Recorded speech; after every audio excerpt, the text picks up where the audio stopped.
Segera download Quran Tadabbur, tafsir dalam genggaman Anda. Bulan Ramadan adalah bulan Al-Quran.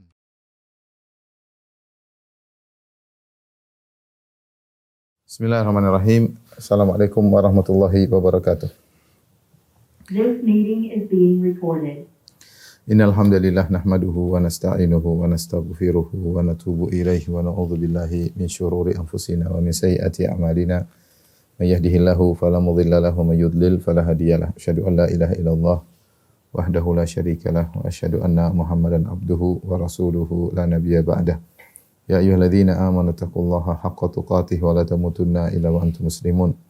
Ya ayuhan nasu taqu rabbakumul ladzi khalaqakum min nafsin wahidah wa khalaqa minha zawjaha wa batha minhuma rijalan katsiran wa nisaa'a wattaqullaha alladzi tasaaluna bihi wal arham innallaha kana 'alaikum raqiba.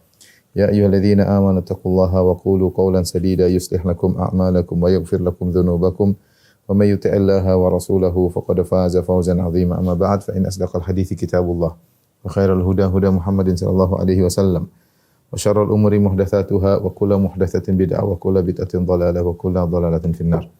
Ibu-ibu yang dirahmati Allah Subhanahu wa taala, kita melanjutkan pembahasan kita dari syarah Kitabul Jami'. Kita sampai pada hadis ke-14, masih dalam bab yang pertama tentang bab adab. Kali ini kita akan bahas tentang hukum isbal ya. Dan ini lebih cenderung berkaitan dengan para lelaki ya. Apa hukum isbal? Yaitu memakai pakaian, apapun bentuk pakaiannya, apakah sarung, apakah celana, ya, apakah jubah, ya, melebihi mata kaki. Di sini Al-Imam Ibn Hajar rahimahullah membawakan hadis dari Ibnu Umar radhiyallahu anhuma, bahwasanya beliau berkata, la yanzurullah ila man jarra thawbahu khuyala. Allah tidak akan melihat pada orang yang menjulurkan pakaiannya karena sombong. Allah tidak akan melihat atau memandang orang yang menjulurkan pakaiannya karena sombong. Ini menunjukkan bahwasanya memakai pakaian tidak boleh sampai dijulurkan sampai digeret di tanah. Ini tidak akan dilihat oleh Allah Subhanahu wa taala. Ini menunjukkan dosa besar karena Allah tidak akan memandang dia dengan pandangan rahmat ya. Padahal kita semua membutuhkan kasih sayang Allah Subhanahu wa taala. Saya akan ringkaskan pembahasan ini insyaallah supaya lebih mudah. Tentu yang panjang lebarnya bisa dibaca langsung dalam buku yang saya tulis ya, dalam syarah Kitabul Jami' ya, nanti bisa dibaca langsung.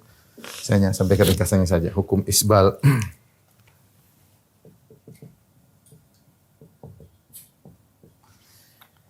Isbal artinya menjulurkan pakaian hingga di bawah mata kaki.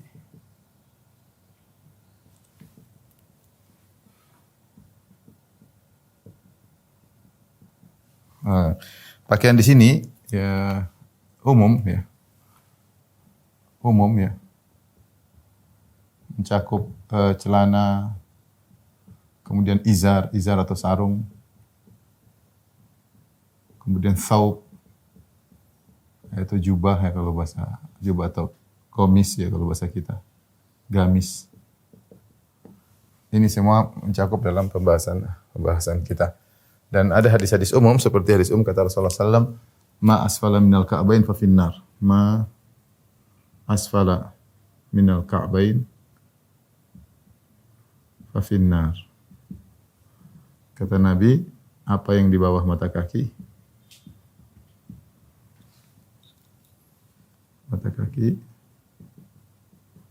di neraka. Ini ancamannya di neraka. Di sini adalah isim mausul, ini umum ya. Apa saja, apa yang di bawah mata kaki. Maka mencakup seluruh pakaian ya, di bawah mata kaki, di bawah kedua mata kaki, bahkan di neraka. Dan ini merupakan ancaman. Tidak boleh seorang memanjangkan celananya atau sarungnya atau bajunya di bawah mata kaki. Karena Rasulullah mengatakan apa yang di bawah mata kaki maka di neraka jahanam. Ini ancaman dari Nabi sallallahu alaihi wasallam. Adapun dalam hadis sering disebut izarul mukmin, sarung seorang mukmin adalah sampai di sini. Karena memang yang paling sering dipakai oleh kaum muslimin di zaman Nabi SAW adalah izar. Namun bukan berarti hukum ini hanya berlaku pada izar. Karena sebagian orang terlalu zohiri, dan zohiri yang salah. menganggap bahwa pembahasan masalah isbal ini berkaitan dengan sarung doang ya. Adapun tidak berkaitan dengan jubah seperti saya pakai, tidak berkaitan dengan celana panjang misalnya sirwal, ini tidak benar ya. Disebutkan dalam lafal-lafal hadis izar karena memang kebanyakan yang dipakai izar itu kharaja makhrajal ghalib, maka laisa lahu mafhum, yaitu yang disebutkan karena yang dominan adalah izar sarung di zaman tersebut, dan ini tidak ada mafhumnya, tidak ada mafhum mukhalafahnya. Berarti kalau bukan izar tidak berlaku hukum isbal. Ini tidak benar. Para ulama menjelaskan hukum ini adalah umum, mencakup seluruh yang dipakai, yaitu kullu ma yulbas, semua yang dipakai terkena hukum masalah isbal. Tapi apa hukumnya? Maka ada dua model isbal. Yang pertama dikerjakan karena sombong, dikerjakan dengan kesombongan. Maka ini sepakat ulama ya. Sepakat ulama hukumnya haram. Hukumnya haram, bahkan dosa besar. Haram, bahkan dosa besar. Ya tadi la yanzurullah ila man jarra thawbahu khuyala. Allah tidak melihat orang yang menggeret pakaiannya ya karena sombong ya. Di sini apalagi dalam hadis disebut thawbahu, ini bukan hanya sarung tapi baju juga. Ini hukumnya adalah dosa besar, terlebih lagi karena ada kesombongan. Dosa besar terlebih lagi karena disertai kesombongan. Dan kita tahu sombong adalah dosa besar. Rasulullah SAW mengatakan la yadkhulul jannata man kana fi qalbihi mithqalu dzarratin min kibar. Kata Nabi, la yadkhulul jannah man kana fi qalbihi mithqalu dzarratun min kibar. Tidak masuk surga orang yang di hatinya ada kesombongan meski sebesar zarrah. Zarrah itu adalah dalam bahasa Arab bisa artinya semut kecil ya. Itu barang yang sangat kecil. Ini ibu yang dirahmati Allah Subhanahu wa taala, meskipun kita sedang membahas tentang isbal, tapi ini dalil bahwasanya, ibu-ibu perhatikan, bahwasanya kesombongan itu bisa muncul karena baju. Dalil bahwa kesombongan bisa muncul karena baju. Sebab kesombongan banyak ya. Sombong karena baju, karena jabatan, karena nasab bisa sombong, karena mobil mewah bisa sombong, karena ilmu yang cerdas bisa sombong, karena kecantikan bisa sombong, karena ketampanan bisa sombong. Banyak hal yang bisa, body yang fit, yang atletis misalnya, ya, atau yang sering ikut fitness bisa sombong dengan bodinya, dengan jisimnya. Banyak hal bisa bikin orang sombong. Ya. Kalau sudah badan besar pakai sana sini menunjukkan kekekaran tubuhnya misalnya ya. Di antaranya sombong karena baju ya. Maka waspada, meskipun kita sedang bahas tentang isbal, ini berkaitan dengan bapak-bapak biasanya, tapi ibu waspada karena kesombongan bisa karena baju, mungkin ibu baju terlalu mewah, terlalu banyak bunganya ya. Warnanya terlalu berwarna-warni ya. Merah, kuning, hijau di langit yang biru, banyak sekali warnanya ya, ungu, kelabu dan macam-macam. Hati-hati, bisa membuat orang sombong dengan merek mahal misalnya, branded. Kita senang baju bagus, oke. Tidak ada masalah. Innallaha jamil yuhibbul jamal. Allah Maha Indah, Allah suka dengan keindahan. Tapi jangan jadi sebab baju tersebut bisa bikin sombong ya. Seperti dalam hadis ada seorang dibenamkan dalam bumi karena sombong ya. Bainama rajulun yamshi ya. Alaihi hullatun ya. Yatabakhtaru fihima ya. Idh khasafa Allahu bihi wa huwa yatajaljalu idh khasafa Allahu bil ard wa huwa yatajaljalu fiha ila yaumil qiyamah. Atau kama qala Nabi sallallahu alaihi wasallam, tatkala seorang berjalan dengan hullah, dengan gaunnya dengan pakaian yang indah, atas bawah dia pakai dengan indah. Yatakhabbataru fihima, jadi sombong dengan dua gaunnya tersebut. Idh khasafallahu bihil ard, maka Allah benamkan dalam bumi. Wa huwa yatajaljalu fiha, maka dia digoncangkan dalam bumi sampai hari kiamat. Ini orang dibinasakan karena sombong. Qarun keluar dengan fa kharaja ala qaumihi fi zinati. Kata Allah, dia keluar di hadapan kaumnya dengan keindahannya, pakaian yang mewah, dengan hartanya, dengan budak-budaknya, anak buahnya, Allah tenggelamkannya.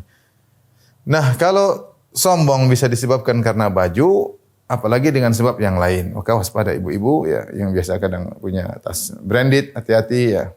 Made in mana kayak made in terkadang KW lagi bukan asli. Itu pun sombong, apalagi kalau asli yang harganya mungkin mahal.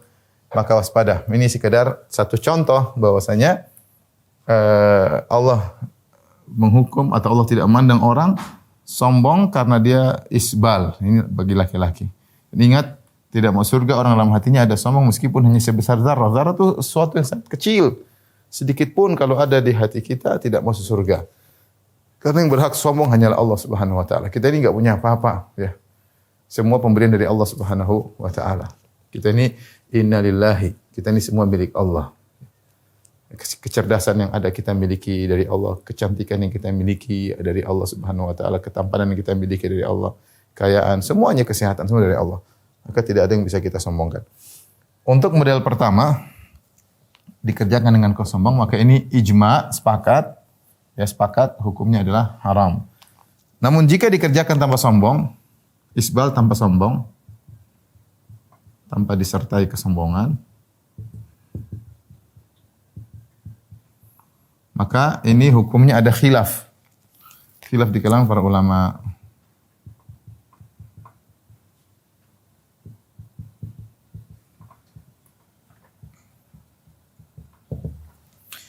Secara umum ada dua pendapat. Ada yang mengatakan tiga pendapat, ada yang mengatakan, tapi secara umum saya dapati dalam buku-buku dua pendapat. Ya. Yang pertama, hukumnya adalah makruh. Ini hukum mayoritas ulama. Ini jumhur atau mayoritas ulama. Kemudian jadi makruh tidak haram ya. Jadi makruh dalam kurung tidak haram. Yang kedua hukumnya haram, haram. Meski tidak sombong. Ya.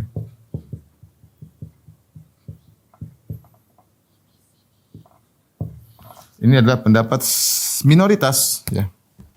Sebagian ulama. Ini dipilih oleh misalnya di antaranya adalah Ibnu Arabi, Ibnu Madzhab Maliki, Al-Maliki. Di antaranya adalah Ibnu Daqiq al-Eid atau sebutkan.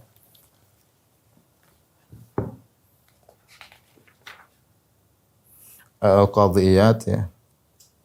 Al-Qadhiyat. Juga Maliki, kemudian Az-Zahabi, ini Al-Maliki. Kemudian Az-Zahabi juga dari mazhab Maliki. Kemudian di antaranya Ibnu Hajar dirajikan oleh Ibnu Hajar rahimahullah. Az-Zahabi Asy-Syafi'i. Az-Zahabi dari mazhab Syafi'i, Ibnu Hajar Al-Asqalani dari mazhab Syafi'i. Kemudian pendapat ini yang dipilih oleh ulama sekarang seperti Syekh bin Baz rahimahullah, Al-Albani, kemudian Al-Utsaimin, Ibnu Al-Utsaimin. Taib, adapun dalil yang mengatakan bahwasanya isbal hukumnya makruh, dalilnya kata mereka ya hadis-hadis yang mutlak tentang haramnya isbal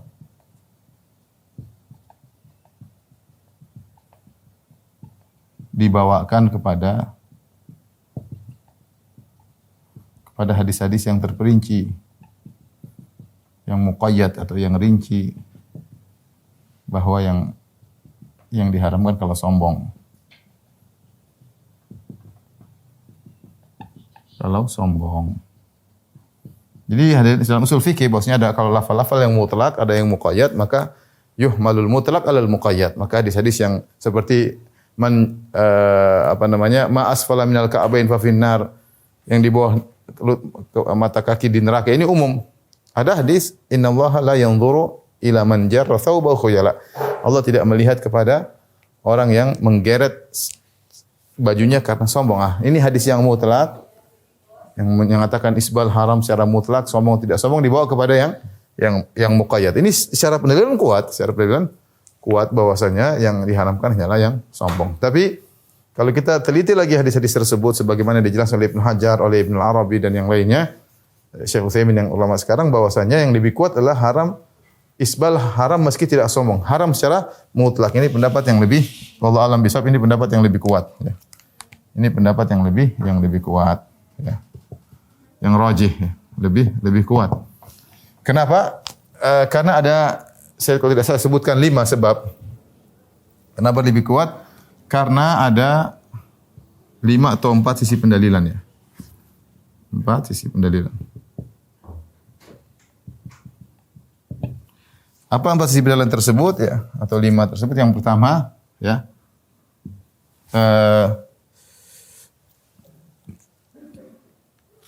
Rasulullah mengatakan, Nabi sallallahu alaihi wasallam mengatakan,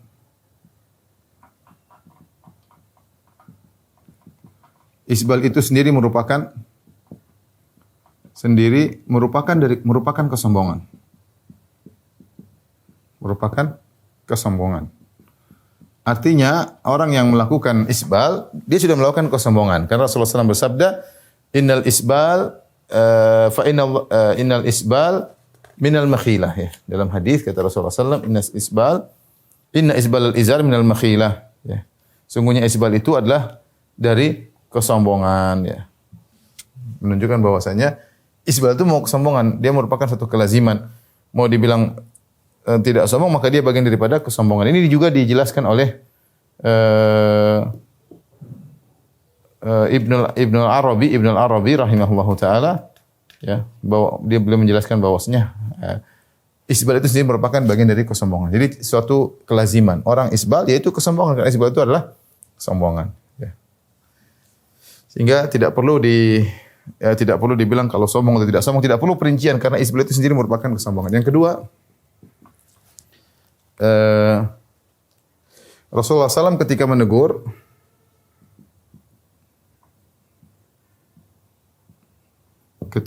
orang isbal,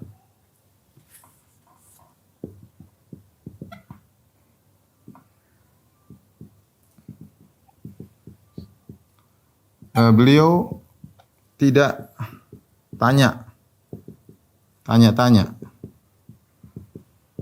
engkau isbal sombong atau tidak? Karena sombong atau tidak?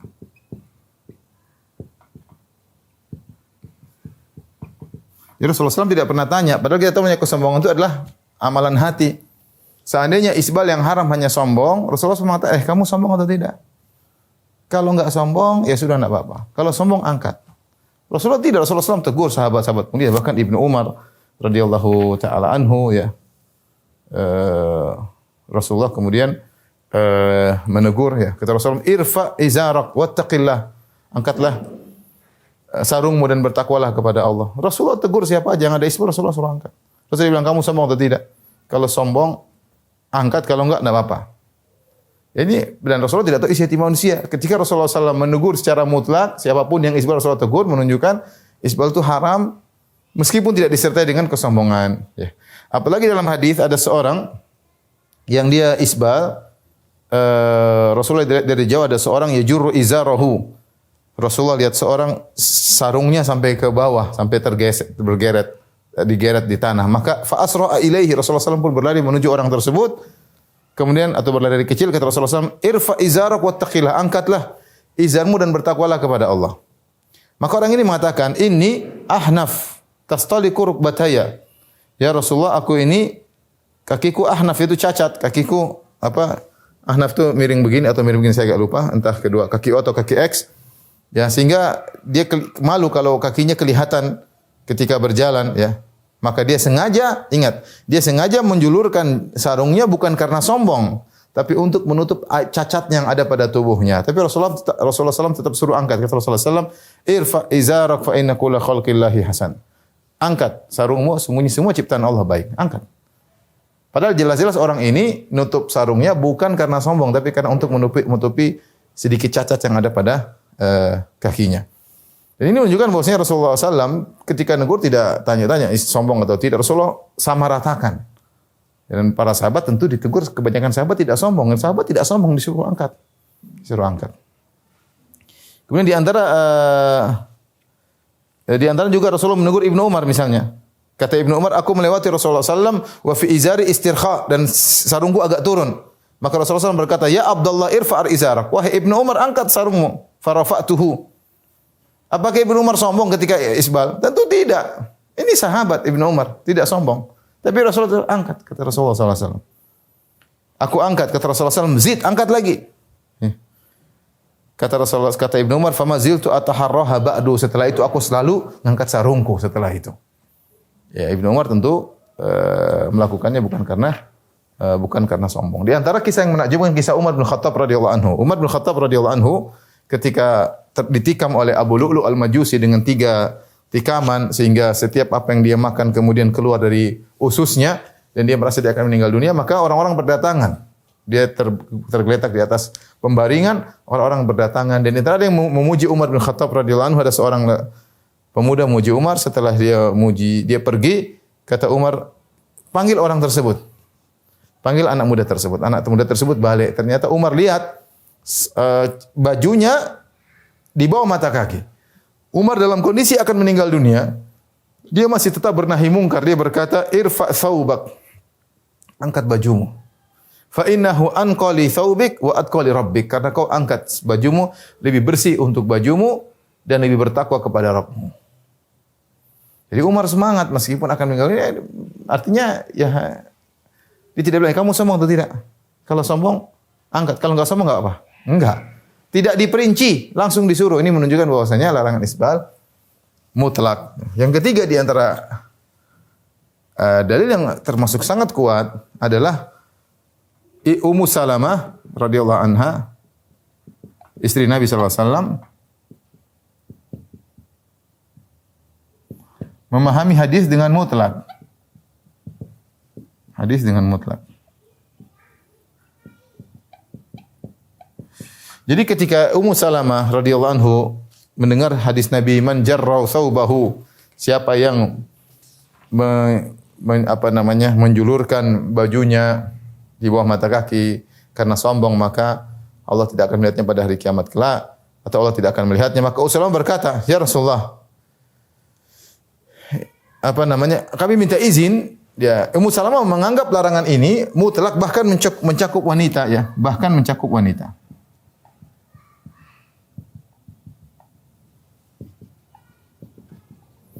Padahal kita tahu wanita isbal bukan karena sombong, tapi untuk menutup aurat. Padahal wanita isbal jubah mereka, mengisbal rok atau jubah mereka, jelas-jelas untuk menutup aurat. Bukan untuk sombong.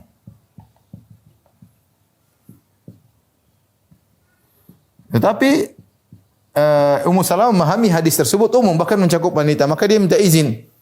"Ya Rasulullah, kami izin untuk isbal." Kata Rasulullah izin. Kata Rasulullah SAW, "Yurkhina shibran."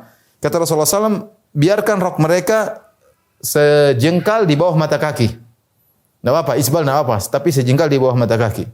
Ummu Salamah masih minta izin. Dia berkata, "Idzan tankashifu aqdamuhunna." Ya Rasulullah, kalau ternyata kain cuma sejengkal di bawah mata kaki, apalagi di Madinah mungkin banyak angin, akan tersingkap kaki mereka. Lihat bagaimana para sahabat tidak ingin aurat mereka terlihat. Meskipun kotor bajunya lewat tanah. Ya. Kalau cuma sejengkal, akan terlihat ya Rasulullah kaki mereka. Apa sih kaki yang menarik? Tapi mereka ingin tetap aurat. Rasulullah izinkan lagi, fayurkhinahu dhira'an wa la yazidna ala dzalik. Kata Nabi, boleh tambah lagi satu hasta di bawah mata kaki, tapi jangan berlebihan daripada itu. Ini karena mereka ingin menutup aurat mereka. Sehingga mereka isbal boleh ya karena untuk menutup aurat. Tapi yang saya mau jadi perhatian di sini bahwasanya Ummu Salamah memandang bahwasanya larangan itu mencakup bahkan wanita. Ya. Rasulullah tidak mengatakan, kalian kan tidak karena sombong. Enggak, tapi Rasulullah, kalian keringanan wanita karena tutup aurat. Ya. Makanya dalam hadis, dalam lafaz Abu Daud, Ibnu Umar berkata, rakhasa Rasulullah SAW di ummahatil mu'minin shibran. Rasulullah SAW memberi keringanan bagi para istri-istri Nabi untuk isbal lebih dari di bawah mata kaki sejengkal. Tsumma stazadnahu, kemudian mereka minta tambah lagi. Fazadahunna shibran, Rasulullah tambah lagi satu, jadi 2 jengkal di bawah mata kaki boleh. Ini menunjukkan isbal haram secara mutlak karena dipahami oleh Ummu Salamah, bahkan mencakup wanita. Kemudian yang keempat, di antara dalil yang menunjukkan bahwasanya isbal adalah umum, baik sombong maupun tidak sombong, adanya hadis ya. Adanya hadis yang menggabungkan 2 model tersebut. 2 model isbal, yaitu yang sombong dan yang tidak sombong, yang disertai sombong dengan yang tidak, dengan 2 hukum yang berbeda.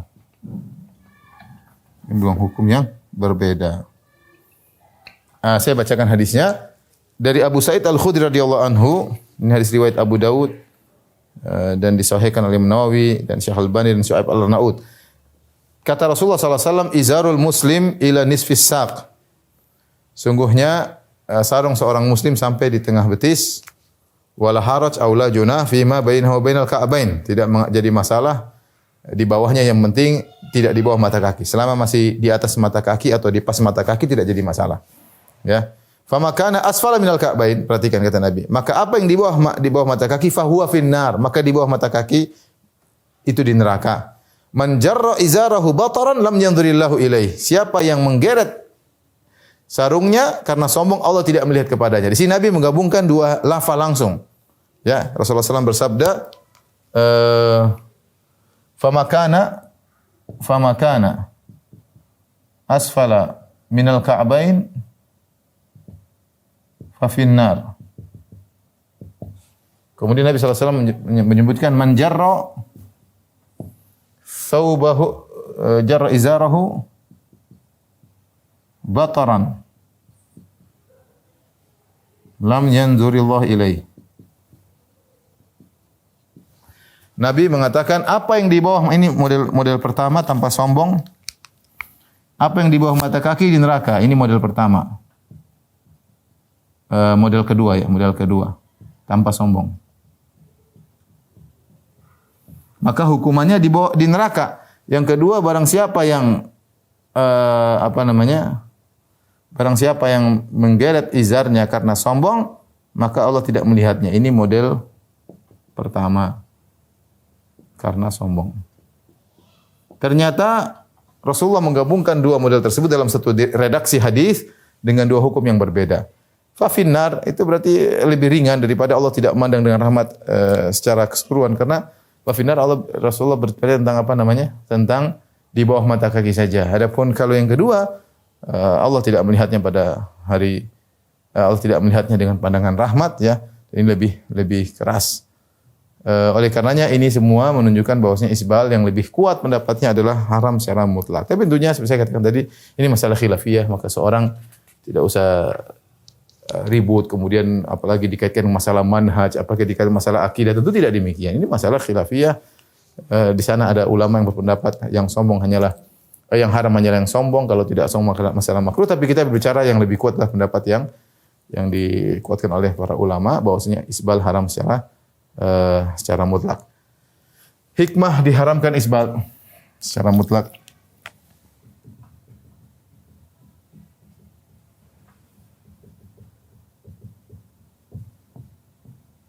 Ini diisyaratkan oleh Ibnu Hajar dalam Fathul Bari, ada beberapa hikmah Tiga hikmah beliau sebutkan. Yang pertama, isbal sikap berlebih-lebihan. Isbal termasuk israf. Israf, berlebihan. Ngapain kita berlebihan? Celana panjang-panjang ngapain ya? Yang kita butuhkan yang penting sampai di mata kaki, tidak perlu di bawah mata kaki. Ini bagi laki-laki ya. Kemudian yang kecuali wanita memang dituntut untuk menutup kaki mereka. Yang kedua, isbal sebab pakaian mudah terkena kotoran. Dan ini subhanallah, sebagian orang Indonesia mengejek orang isbal. Oh, kebanjiran. Ya memang Rasulullah juga dulu celananya kebanjiran. Para sahabat juga dulu sarungnya kebanjiran. Sunnah Nabi diejek, dibilang kebanjiran. Cingkrang kebanjiran. Subhanallah. Tapi ya sudahlah, mau diapain. Mudah-mudahan mereka dapat hidayah. Kemudian isbal bisa menjadi menjadi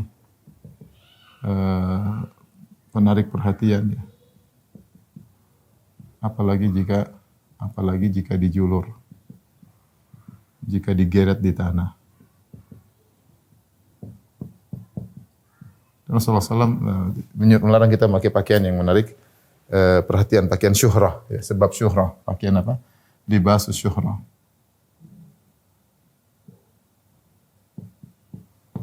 Tapi ini di antara tiga sebab yang disebutkan oleh para ulama kenapa diharamkan isbal secara mutlak.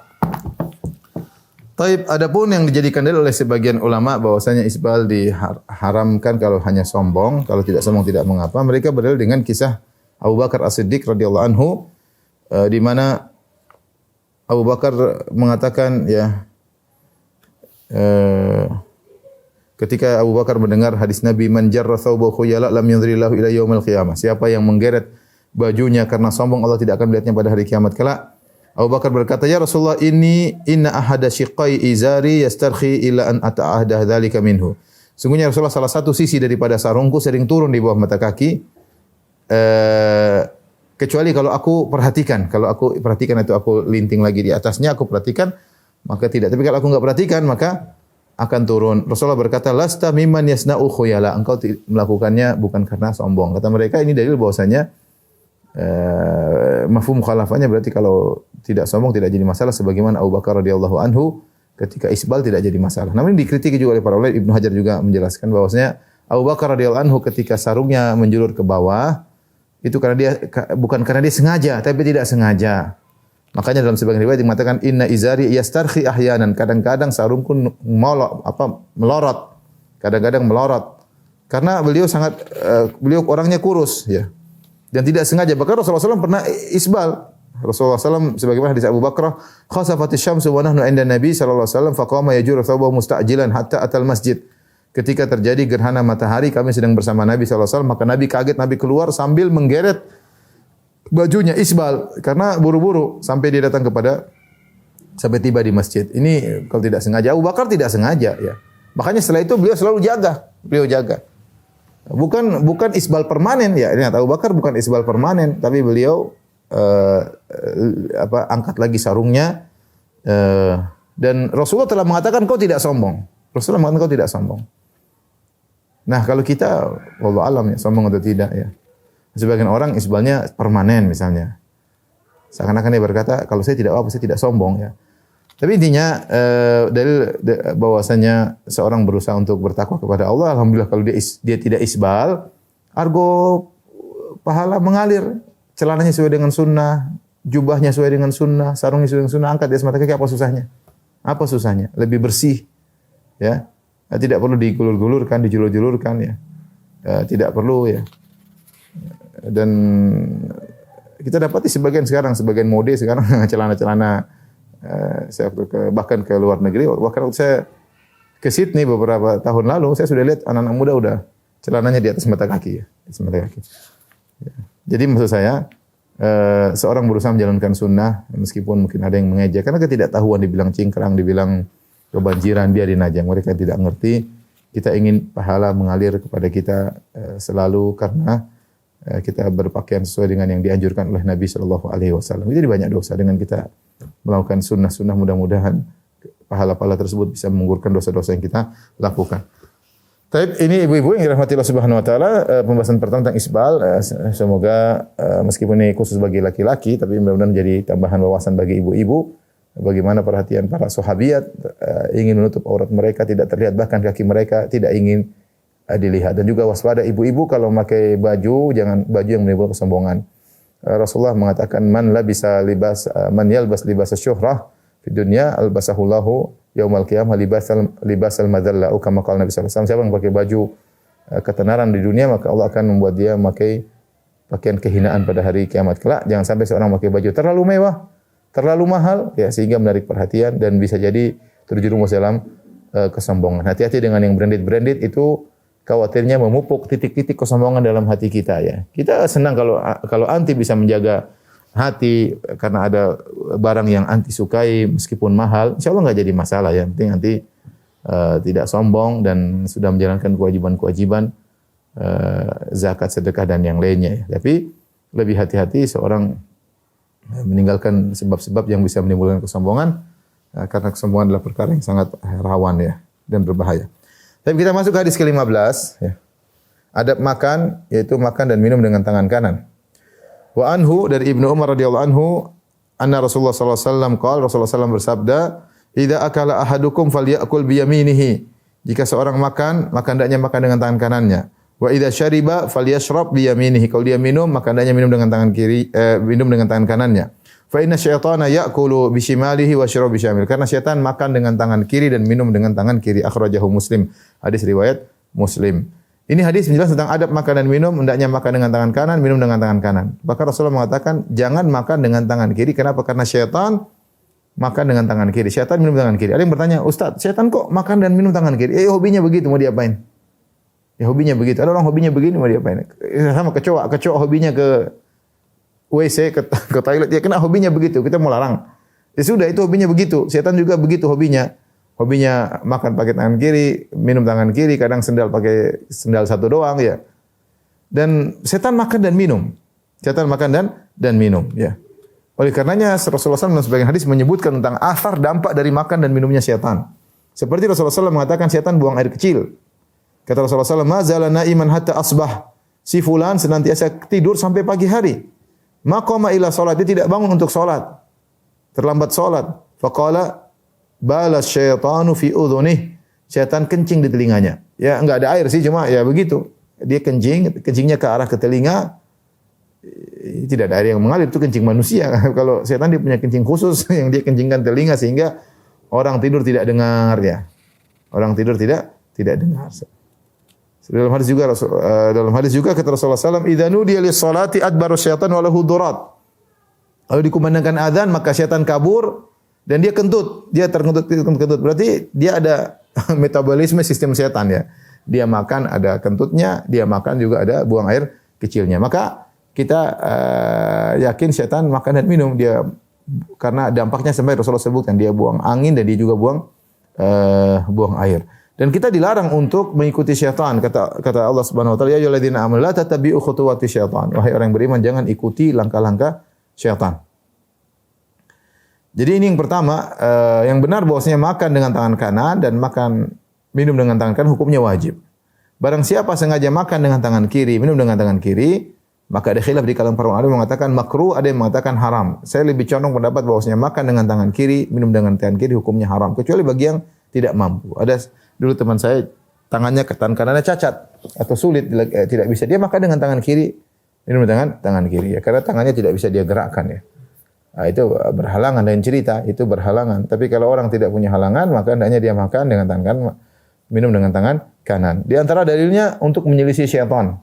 Kita tidak boleh ikuti syaitan. Yang kedua, Rasulullah SAW memerintahkan, "Ya gulam samillah wa kul biyaminik." Wahai fulan, sebutlah nama Allah ketika makan, bismillah, dan makanlah dengan tangan kananmu. Yang ketiga, Rasulullah SAW pernah lihat ada seorang makan dengan tangan kiri. Kata Salamah bin al-Aqwa, "Anna rajulan akala inda Rasulullah SAW bishimali." Ada seorang makan dengan tangan kiri. Faqala Rasulullah SAW berkata, "Kul biyaminik," makanlah dengan tangan kananmu. Faqala la astati, saya tidak bisa Rasulullah makan dengan tangan kanan. Kata Rasulullah, la astata'ta, kau tidak bakalan mampu. Ma mana'ahu ilal kibar. Dia tidak tercegah untuk makan dengan tangan kanan kecuali karena sombong. Kata sang perawi, fama rafa'aha ila fihi, dia tidak mampu lagi mengangkat dengan tangan kanan ya. Karena dia sombong ya. Apa susahnya makan dengan tangan kanan? Dia bilang, saya enggak bisa ya Rasul. Ini sombong. Ada yang mengatakan orang ini orang munafik. Allah alam bisawab, tapi intinya Rasulullah SAW mendoakan keburukan bagi orang yang tetap ngeyel makan dengan tangan kiri. Dari sini kita tahu bahwasanya pendapat yang lebih kuat Allah alam bisawab ya bahwasanya makan dengan tangan kanan, minum dengan tangan kanan hukumnya adalah wajib. Ada beberapa hal yang perlu kita perhatikan berkaitan dengan makan dengan tangan kanan dan minum dengan tangan kanan. Yang pertama bahwasanya yang ta'abbud yang diperintahkan adalah kita makan dengan tangan kanan. Terserah kita mau makan dengan langsung dengan tangan, boleh ya. Dengan jari misalnya, boleh semua Rasulullah SAW makan korma dengan 3 jari. Atau kita pakai sendok, enggak apa-apa, yang penting sendoknya kita pegang dengan tangan kanan. Atau kita pakai sumpit, enggak jadi masalah. Ini perkara duniawi ya. Kalau kita makan mie kan pakai tangan kan enggak bisa ya. Agak bagaimana begitu ya. Ada pakai sumpit enggak ada masalah. Yang bilang sumpit tasyabuh dengan orang. Enggak, ini perkara duniawi dan ini ada masalah, bukan sudah hal yang dipakai oleh semua orang. Makan pakai sumpit atau makan pakai sendok, makan pakai garpu ya. Enggak ada masalah, yang penting makannya memasukkan ke mulut pakai tangan kanan. Ya. Kemudian saya ingatkan pula ketika makan dengan dua memegang alat makan dengan 2 tangan, seperti kita satu tangan kanan pegang sendok, tangan kiri pegang garpu. Ingat, garpu ini hanya untuk membantu, tapi tetap masukkan ke mulut dengan tangan kanan. Jangan kita karena dua-dua akhirnya pakai garpu tangan kiri, ini tidak boleh. Ya, demikian kalau makan steak itu garpu dan sendok, enggak ada garpu dan pisau, enggak ada sendoknya. Garpu dan pisau. Akhirnya yang dilakukan garpu untuk nekan, pisau untuk potong, makanya tangan kiri. Ya ini salah juga. Ya kita karena motong tangan kiri susah, ya, makanya nahannya pakai garpu tangan kiri, motongnya tangan kanan, terus kita ngambilnya pakai tangan kiri, ini salah ya. Enggak apa-apa pakai pisau kan insya Allah kan pisaunya juga enggak tajam banget ya. Dan bukan untuk kita potong bibir kita. Intinya masuk ke mulut pakai tangan kanan. Mau kita tukar garpunya dulu, pokoknya pakai tangan kanan masukin ke mulut. Yang berikutnya juga sebagian orang sering minum dengan tangan kiri dengan alasan cangkir enggak mau kotor ya. Sehingga mereka habis makan tangan kanan terus ada cangkir, mereka pegang tangan kiri, mereka minum. Jangan. Kotor enggak ada masalah, yang penting kita menjalankan sunnah Nabi sallallahu alaihi wasallam ya. Ya, lain halnya kalau dia pegang, kemudian dia pegang dengan tangan kanan, kemudian ini sebagai hanya alat bantu, tapi tetap dia minum dengan tangan kanan. Jangan dia minum dengan tangan kiri. Tangan kanan cuma sekedar megang, kemudian tangan kiri enggak boleh. Kita ingin menjalankan sunnah Nabi sallallahu alaihi wasallam. Tapi hadis yang terakhir yang berkaitan dengan bab al-adab ya, bab pertama dari Kitabul Jami' ya. Karena kita sudah sampaikan Kitabul Jami' itu ada 6 bab. Yang pertama bab adab, yang kedua bab tentang silaturahmi dan birrul walidain, kemudian bab yang ketiga tentang zuhud dan wara'. Baru kemudian bab yang keempat tentang akhlak yang buruk, bab yang kelima tentang akhlak yang baik, bab keenam tentang zikir dan doa. Dan inilah bab hadis terakhir tentang bab pertama yaitu bab adab ya. Hadis ke-16 tentang adab makan, larangan berlebih-lebihan. An Amr bin Shu'aib an abihi an jaddihi. Qala Rasulullah sallallahu alaihi wasallam bersabda, "Kul washrab walbas wa tasaddaq fi ghairi sarafin wala makhilah." Atau wala makhilah. Makanlah dan minumlah, berpakaianlah, bersedekahlah atau keluarkanlah hartamu dengan 2 syarat, bebas. Jadi silakan makan, silakan minum, silakan pakai pakaian, silakan mengeluarkan duit, tapi 2 syaratnya. Fi ghairi saraf, jangan berlebihan, wala makhilah, dan jangan sombong. Akhraja Abu Dawud wa Ahmad wa allaqahu al-Bukhari. Hadis riwayat Abu Dawud dan Imam Ahmad, dan hadis ini muallaq oleh Imam Bukhari dalam sahihnya ya. Itu muallaq, tidak disebutkan sanadnya secara total seluruhnya, tetapi ada sebagian hadis yang rawinya yang dihapus kemudian disebutkan, tidak sanadnya tidak semua disebutkan, ada sebagian dipotong, itu namanya hadis muallaq, hadis-hadis yang tergantung. Ikhwan dan akhwat yang dirahmati Allah Subhanahu wa taala ya. Kita tahu bahwasanya Allah menciptakan apa yang di muka bumi untuk kita nikmati. Kata Allah, "Huwallazi khalaqalakum ma fil ardi jami'a." Dialah Allah yang telah menjadikan bagi kalian apa yang di atas muka bumi ini untuk kalian. Hukum asalnya halal, kita boleh makan, kita boleh minum, kita boleh pakai, kita boleh gunakan ya. cuma dua, jangan berlebihan dan jangan sombong. Allah berfirman, "Kulu washrabu wa la tusrifu." Ya. Kulu washrabu wa la tusrifu. Makan dan minum jangan berlebihan. Walladzina idza anfaqu lam yusrifu wa lam yaqturu wa kana baina dzalika qawama. Orang-orang yang ketika berinfak dia tidak berlebihan dan tidak juga pelit, tapi di antara keduanya. Pokoknya berlebihan dan sombong tidak diperbolehkan ya. Makanya Allah berfirman, "Wala tubadzir tabdzira innal mubadzirina kanu ikhwana syayatin." Janganlah engkau berbuat tabdzir, sungguhnya orang-orang mubadzir itu adalah teman-temannya syaitan, ya, teman-temannya syaitan. Israf atau tabdzir ini dua makna yang mirip. Intinya apakah kalau pada perkara yang haram maka mubadzir, seorang merokok misalnya mubadzir, buang-buang duit. Seorang buat bayar misalnya main judi mubadzir, itu buang-buang duit ya. Seorang ke bioskop mubadzir, buang-buang duit ya. Mubadzir. Kalau israf asalnya halal, makan halal. Liburan halal. Kita liburan jalan-jalan boleh.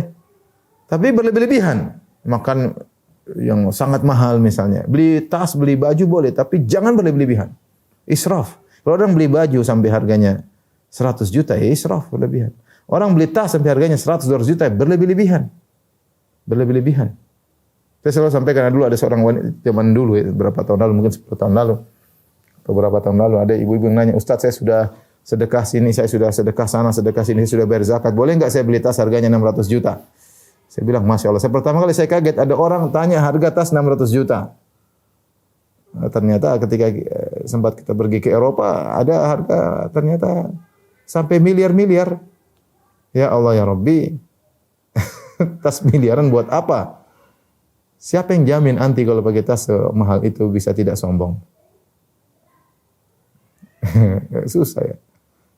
Makanya katanya kalau mau tahu ini apalagi tas asli, merek tertentu, branded dari Eropa ya. Kalau katanya kalau tas asli, kalau hujan tasnya disembunyikan dalam jilbab, yang punya jilbab yang orangnya basah. Tapi kalau tas KW, tasnya digunakan untuk jadi payung. Ini KW berarti. Tapi intinya terlalu mahal, sampai ratusan juta, ngapain? Jadi kalau tas itu fungsinya luar biasa, bisa untuk nyimpan mobil, oke, enggak apa-apa. Atau buat nyimpan apa, kayak nyimpan masuk tas cuma kecil begini, harga 1 miliar, 1,5 miliar. Apa buat apa ya? Siapa yang bisa jamin kita tidak sombong? Pengaruh loh, kita ini dengan barang-barang brand itu punya pengaruh hati. Mempengaruhi hati ya. Kita mengontrol hati kita tidak gampang. Makanya Rasulullah SAW menyebutkan bahwasanya al-khuyala, kesombongan itu inda ahlil ibil wal khayl, pada para pemilik kuda, pemilik onta itu ada kesombongan di antara mereka kadang-kadang muncul. Beda dengan as-sakinah, ketenangan pada pemilik kambing. Orang pemilik kambing apa yang mau disombong dengan kambingnya? Tapi kalau kuda saya hebat, dia bisa jadi sombong dengan kudanya. Dia bisa jadi sombong dengan ontanya. Sebagaimana orang tadi bisa sombong dengan bajunya, baju saja bisa bikin sombong, apalagi tas branded ya. Maka silahkan Anda makan dan minum, tapi jangan berlebihan. Kemudian jangan sombong ya. Sebagian orang makan sombong, makan untuk sombong, mau makan di makanan terkenal, kemudian dia foto, dia masukkan ke medsos, ke Instagram, dia lagi makan, kadang-kadang kemudian notanya dia foto, 2 juta dia foto, kemudian dia sebarin, Masya Allah, sebarin ke umum, semua orang tahu, wih, makan mewah. Bukan sombong sih, cuma pamer, sombong itu ya. Pamer makan mewah-mewah ya. Kemudian juga kalau jalan-jalan kemana-mana, kemudian pamer-pamer bahwasanya dia pergi ke tempat-tempat yang paling mahal.